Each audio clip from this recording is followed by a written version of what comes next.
Hello friends, அனைவருக்கும் வணக்கம். இன்றைக்கி ரொம்பவே சுவையான செட்டிநாடு ஸ்டைலில் சிக்கன் கிரேவி எப்படி பண்ணுறதுன்னு பார்க்கலாம். இது இட்லி தோசைக்கு சாதத்துக்கெலாம் ரொம்ப சூப்பராக இருக்கும். ஃபஸ்ட்டு ஒரு பேன் எடுத்துக்கோங்க. 2 டீஸ்பூன் தனியா, சீரகம் 1 டீஸ்பூன், சோம்பு 1 டீஸ்பூன், மிளகு 1 டீஸ்பூன், ஒரு துண்டு பட்டை, 4 கிராம்பு, ஒரு நட்சத்திர சோம்பு, ஒரு 5 காஞ்ச மிளகா. இதை ஃபஸ்ட்டு வறுத்துக்கலாம். தேங்காவை 1/4 மூடி அளவுக்கு கட் பண்ணி வச்சுக்கோங்க. இப்போ தேங்காவும் சேர்த்துடலாம்.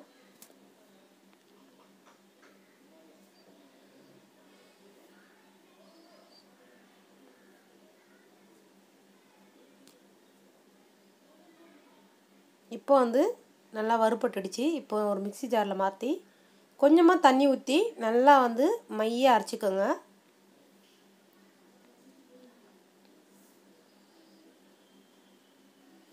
அரைச்சி எடுத்துட்டேன். இப்போ மறுபடியும் ஒரு கடாயை வச்சுக்கலாம். 3 டேபிள் ஸ்பூன் ரீஃபைண்ட் ஆயில் சேர்த்துக்கலாம். அப்படி இல்லை நல்லெண்ணெயும் சேர்த்துக்கலாம்.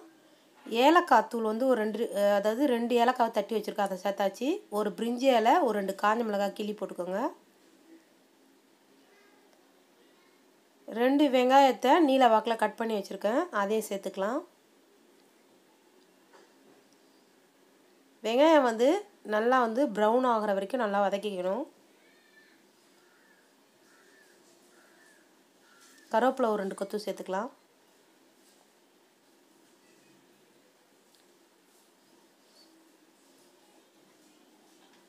இப்போ இஞ்சி பூண்டு பேஸ்ட் ஒரு 2 டீஸ்பூன், அதையும் 1 நிமிஷம் நல்லா வதக்கிக்கலாம். தக்காளி 2 மீடியம் சைஸில் எடுத்துருக்கேன், அதையும் சேர்த்தாச்சு. அதையும் நல்லா வதக்கியாச்சு. இப்போ தேவையான அளவு உப்பு சேர்த்துக்கலாம். தனி மிளகாய் தூள் 1 டீஸ்பூன் அளவு சேர்த்துக்கலாம். நான் இன்றைக்கி காஷ்மீர் மிளகாய் தூள் எடுத்திருக்கேன். காரம் கொஞ்சம் அதிகமாக வேணும்னா கிரேவி செஞ்சு முடிச்சுட்டு லாஸ்ட்டில் 1 டீஸ்பூன் மிளகுத்தூள் சேர்த்துக்கோங்க. 1 டீஸ்பூன் மஞ்சத்தூள் சேர்த்தாச்சு.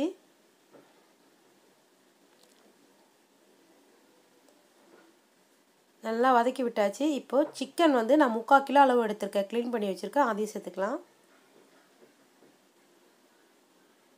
நல்லா மிக்ஸ் பண்ணிக்கலாம்.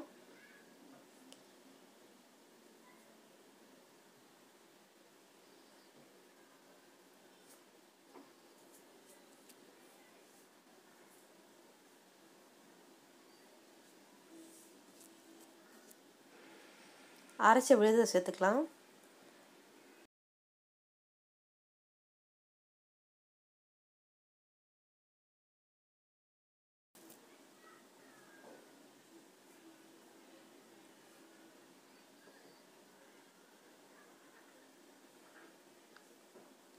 இப்போ அரைச்ச விழுதோட கொஞ்சம் தண்ணி சேர்த்துக்கிறேன். இன்னும் 1 கப் அளவு தண்ணி சேர்த்துக்கலாம். கிரேவி ரொம்ப சூப்பராக இருக்கும். நல்லா மிக்ஸ் பண்ணிவிட்டு நான் குக்கரில் 3 விசில் வச்சு மீடியம் ஃப்ளேமில் வச்சு எடுத்துக்கோங்க. அப்போ கறி ரொம்ப சாஃப்டாக வெந்திருக்கும். இப்போ பாருங்கள், 3 விசில் வச்சு எடுத்துட்டேன். ரொம்ப சாஃப்டாக நல்லா நம்ம ஊற்றின எண்ணெயே நல்லா மேலே மிதக்குது பாருங்கள்.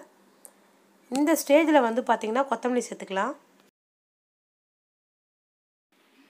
ரொம்ப சூப்பராக இருக்கும் இந்த செட்டிநாடு சிக்கன் கிரேவி. நீங்கள் கண்டிப்பாக ட்ரை பண்ணி பாருங்கள். இந்த வீடியோ பிடிச்சிருந்தா மை சமையலுக்கு சப்ஸ்கிரைப் பண்ணுங்கள், லைக் பண்ணுங்கள், ஷேர் பண்ணுங்கள், கமெண்ட் பண்ணுங்கள். தேங்க்யூ.